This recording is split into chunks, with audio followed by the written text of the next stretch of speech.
नमस्कार. आज मी आपल्याला खरबूजची खीर करून दाखवणार आहे. आपल्या सर्वांना माहित आहे की खीर ही दुधापासून तयार होणारी एक गोड रेसिपी आहे. खीर आपण प्रामुख्याने सणासुदीला, घरी पाहुणे आल्यानंतर किंवा काही विशेष प्रसंगी करतो.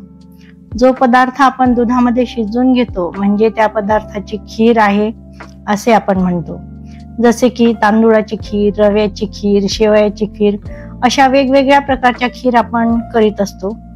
आज मी आपल्याला उन्हाळ्याच्या दिवसामध्ये थंडगार खरबूजची खीर करून दाखवणार आहे. ही खीर करण्यासाठी मी आधी 2 चमचे सब्जा बी पाण्यामध्ये भिजण्यासाठी ठेवून दिले व त्यानंतर एक खरबूज घेऊन त्याला सुरीने मधातून कापून घेतले व त्याच्या आतील बिया चमच्याने एका वाटीमध्ये पूर्णपणे काढून घेतल्या. बिया पूर्ण काढून झाल्यानंतर हे खरबूज मी सुरीने सोलून घेतले. खरबूज थोडे जास्त पिकलेले असल्यामुळे याची साल काढण्यासाठी मला थोडा जास्त वेळ लागला. तसेच हे खरबूज जास्त पिकलेले असल्यामुळेच घरात सर्वांनीच खाण्यास नकार दिला. आता म्हणून मी खीर करण्याचा बेत केला. हळूहळू का होत नाही, पण मी या खरबूजची पूर्ण साल काढून घेतली व त्यानंतर बोलता बोलता या खरबूजचे मी सुरीने चांगले बारीक बारीक काप करून पण घेतले. आपण बघू शकता खरबूजचे तयार झालेले हे सर्व बारीक काप मी लगेचच आता मिक्सरच्या भांड्यामध्ये टाकून खरबूजची प्युरी म्हणजेच खरबूजचे पातळ असे मिश्रण तयार करून घेतले. हे बघा, खरबूजचे पातळ मिश्रण तयार झालेले आहे. आता हे मिश्रण मी असेच बाजूला ठेवून दिले. चला आता गॅसकडे खीर करण्यासाठी आपण जाऊया.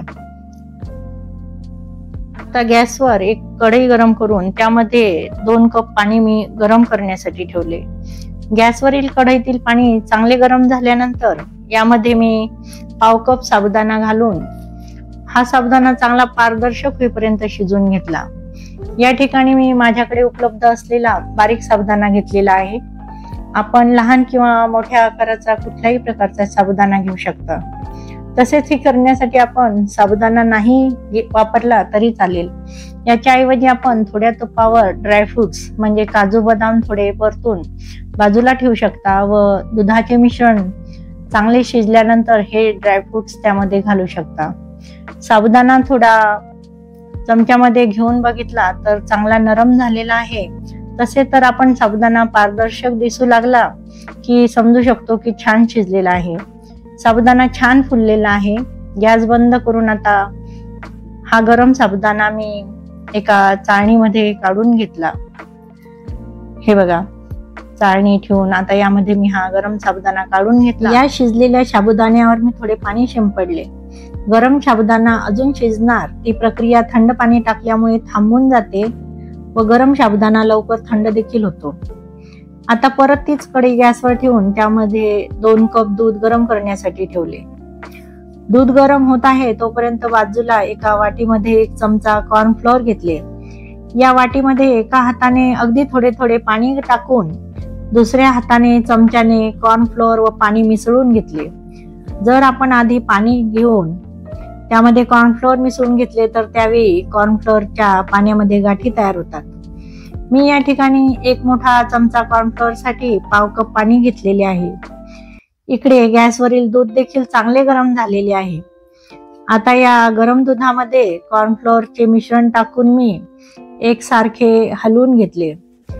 या स्टेजला परत आपण जसे कॉर्नफ्लोअरचे मिश्रण दुधामध्ये टाकू तसे एकसारखे दुधाचे मिश्रण चमच्याने हलवत राहायचे, नाहीतर परत गरम दुधामध्ये या कॉर्नफ्लोअरच्या गाठी होऊ शकतात.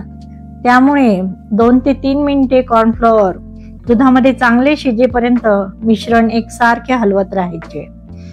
आता दुधामध्ये कॉर्नफ्लोअर चांगल्या प्रकारे मिसळून छान शिजलेले आहे. यानंतर या मिश्रणामध्ये पाव कप कंडेन्स मिल्क घालून परत मिश्रण हलवून घेत हे कंडेन्स मिल्क या दुधाच्या मिश्रणामध्ये मिसळून घेतले.